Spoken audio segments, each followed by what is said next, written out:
If you like skeletons but wish they'd hit the Thighmaster before heading into battle, then this episode is for you. I'm Zach with Atlanta Warhammer, and today we're talking about the Ossiarch Bonereapers. Before we get started, I want to thank Gigabytes Cafe in Marietta, Georgia for sponsoring this episode, and as always, thank you for subscribing to this channel. The Ossiarch Bonereapers are the newest faction to the Death Grand Alliance, and also the newest entirely unique faction released for Age of Sigmar. And it's worth noting that these unique designs were met with a mixed reception from the overall community, with collectors both pro and anti-thickboy skeletons. Mostly because of their head design. You know, the easiest part of the model to replace with almost anything else, like, say, a skull from a box of skulls. I'll admit though, the skeleton crotch monster is a bit weird. So who are the Ossiarchs? Well, a long time ago in the Age of Myth, this Nagash guy sought to conquer all of Shyish, the Realm of Death. For the most part, things were going according to his plans, as one afterlife after another was conquered and made part of his great empire. While this was going on, and far before the Stormcast were a twinkle in Sigmar's eye, Nagash began assembling an army of super undead, not just reanimated corpses and bones.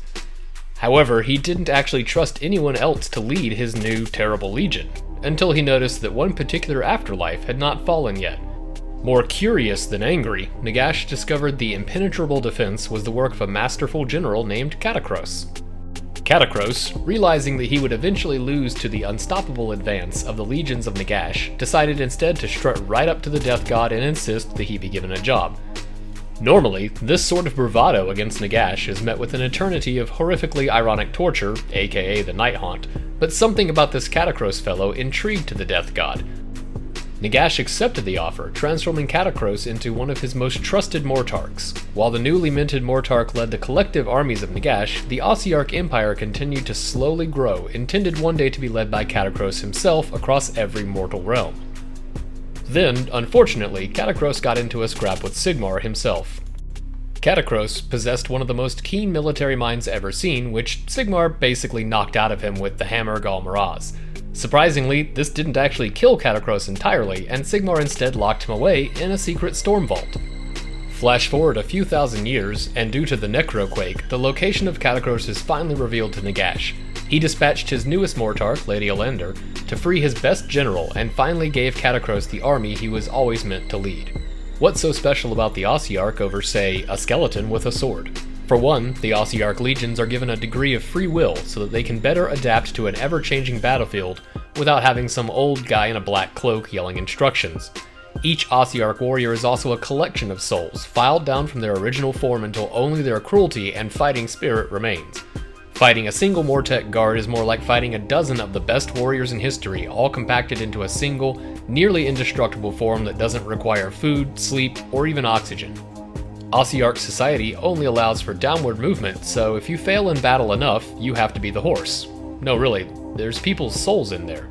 What's maybe the most interesting about the Ossiarchs is that they, for the most part, don't show up to your city ready for war. Instead, they attempt to let you strike a deal, delivering a specific amount of bones in return for their protection. These deals last generations, and as long as the terms are met, the Ossiarch are content to let their bone farm, aka human civilization, survive and flourish. The day that the tithe comes up short, however, is the day the full force of the Bonereapers arrive to collect all of the bones, even the ones still in use. Obviously, I'm summarizing a lot of the new lore here, so if you're looking to collect the Ossiarch Bonereapers, you'll want to grab the Battle Tome. The Wrath of the Everchosen book details the fight between Katakros and Archaon as well, and is definitely worth a read. So you like the lore, you think the models look cool, and you're ready to dive in. Unfortunately, this is one of those rare Sigmar armies that does not have a start collecting box yet.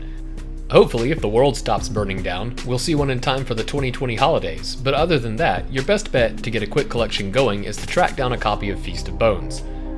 Otherwise, the best place to start is with whatever models you think are the coolest, as you're the one who's going to be spending a lot of time assembling and painting them. But if you do prefer to collect with a final list in mind, I'd suggest looking over each of the playable legions in the Battle Tome. These function in the same way as chambers, enclaves, etc., where you are locked into an artifact and command trait choice in exchange for a unique army-wide buff.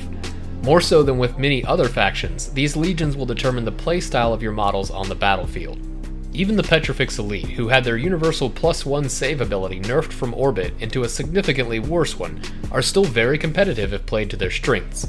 My personal favorite are the Null Myriad, the Legion of Arcan the Black, who can toss around the ability to ignore spells on a 2-up like candy on Halloween.